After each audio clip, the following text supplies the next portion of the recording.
Hey everybody, my name's Kevin, and I am Upgrade Industries, and I wanted to show you what I've been working on for the past few months and what you can hopefully expect from me coming up here real soon. What you see right here is the ARM prototype that some of you may have seen pictures of on Facebook and on our blog. What this starts off as is a surface mount to parallel pin adapter. I'm going to try to pop it off here. And what I've done is the original prototype was using this surface mount part, which I was planning on using for the final board, so I wanted to make sure that I was prototyping with the exact chip. So I got this adapter right here, and I soldered it to this parallel adapter board, and what it allowed me to do was then make little headers attached to this prototyping board that I have, and then plug it in just like a normal processor to my board X, and then I got to test the USB interface and the serial programming, and you know, test all that out before I ordered actual circuit board prototypes, and that helps me keep my costs down. And then what you see here are something that looks a little bit more like a tangled rat's nest, but this purple board is the test circuit board that I got from OSH Park, which is an awesome batch PCB type ordering service, but they actually have, in my opinion, better results and faster turnaround time. The price is pretty comparable. For instance, each of these boards without anything on them probably cost me about $5 versus, you know, maybe $3 with batch PCB, but you get them about 2 weeks sooner, so you know, your time is money. And then what you see here is I wanted to retest some of the different programming interfaces, so I had to do a lot of wiring. The reason you see all this wiring here was that I put the wrong oscillator on this board design.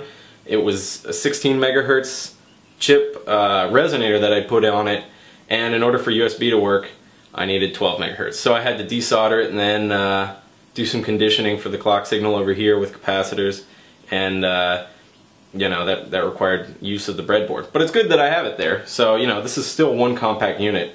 And the reason it's attached to this board is this is an LPC Espresso board from Code Red, and what this is it's both a programmer and a development board in one. So what you can get on the programming side is JTAG and serial wire debug, which the ARM uses, and you can debug it from their Eclipse-based, which free Code Red Studio, and it's pretty awesome. So you can snap off this development board side here and have a freestanding JTAG or serial wire debug programmer, which is pretty cool. And this board costs between $20 and $30 US, and you know, it's definitely worth the investment if you plan on doing some rather complicated programming, and you're going to need that detailed debugging ability. You know, like the ability to look at CPU registers and memory locations and set breakpoints. There's only one way to do that as far as debugging goes with this particular chip, and that's to use serial wire. There are two other ways to program it that you can use on this board without much hassle. There's the typical serial port way using the UART adapter here that it converts USB to serial signals, and there's a free tool from NXP that lets you do that pretty easily using the hex file that Code Red produces, or any other toolchain using GCC.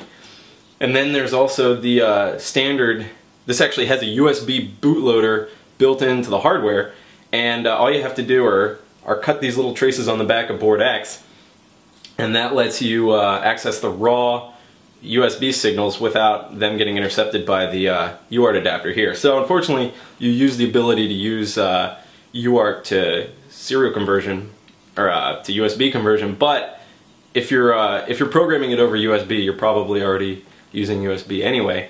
And one of the great things about this chip and Code Red Studio is that it will you can do printf statements and still read those out via the USB connection based on the way their software drivers are written.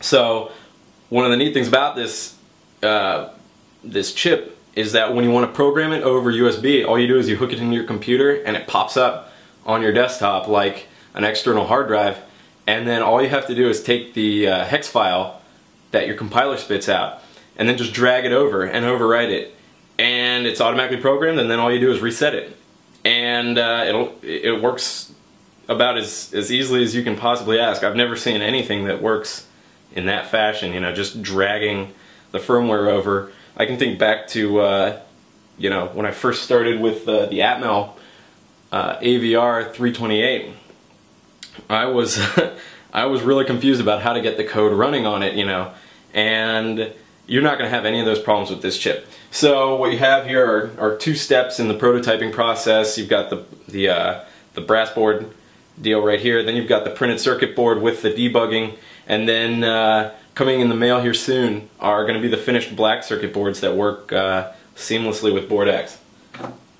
And then one last thing that I want to show you is this motor controller. I haven't really figured out what to call it yet, maybe the Moto X or the Motor X, but this looks a lot like our AVRX chip, and that's because it basically is. But that could change. I might go to an ARM-based chip for it to bring the cost down. But what this is a processor and a dual-channel motor controller built into it. And the firmware for this I actually wrote in Arduino, and so you'll be able to upgrade it pretty easily. So this has all the Arduino programming capability baked into it right now, so you could actually write your own custom firmware or upgrade it pretty easily using the serial port.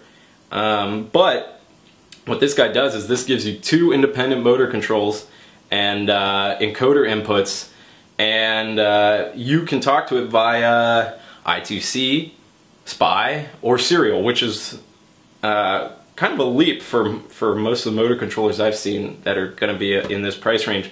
They all typically use serial, which drives me insane because I use a lot of printf statements for debugging or talking over the wireless radio XB link, and so I can't use those serial signals to also control peripherals on the board. So this will let you choose with you know, either a setting in software or a jumper, or maybe it'll just monitor all the different channels at once if you'd like. But you'll be able to talk to it and get those encoder readings. You'll be able to set velocities, distances, PID parameters. What else do I have in there? You know, encoder tick counts. So for instance, if you want this chip to do all the computations for you, you can send it the parameters of your robot's wheelbase. So the wheel radius, the distance between the two wheels, and then you'll be able to just send this a distance, and based on those specifications and the readings from the encoder, it will be able to carry out those tasks for you without any programming overhead on your part. But hopefully this is going to be cool. The only other I2C accessible motor controllers I've seen have been about $100, and they've only worked with one channel. So this will give you roughly, I think it says up to an amp on each motor, but that's in short bursts, but probably more like half an amp. So this isn't for, you know, driving your big wheel powered by a car battery down the street, but this will work for, you know, the robots that I've built. You know, I've got a couple different right here that I can show you, assuming I can grab it. But you know, here's one for instance, and it uses the parallax body right here. And then this was one that I had to cannibalize to get parts from. But this actually uses the prototype of this. And I was using a board from Pololu, a baby orangutan board, which is a Arduino based motor controller. However, it doesn't have all the hardware connections that this one has, including screw terminals. They don't give you any software for it for motor controlling, so you have to write your own. And this one also doesn't have, you know, just a convenient set of commands to tell it to do what you want it to do, like this one will. So hopefully this is going to be coming to you soon, and we'll see. So thanks for watching. I hope you're looking forward to maybe getting some of these in your hands, and I'll have more videos with these in action as they develop further. Thanks.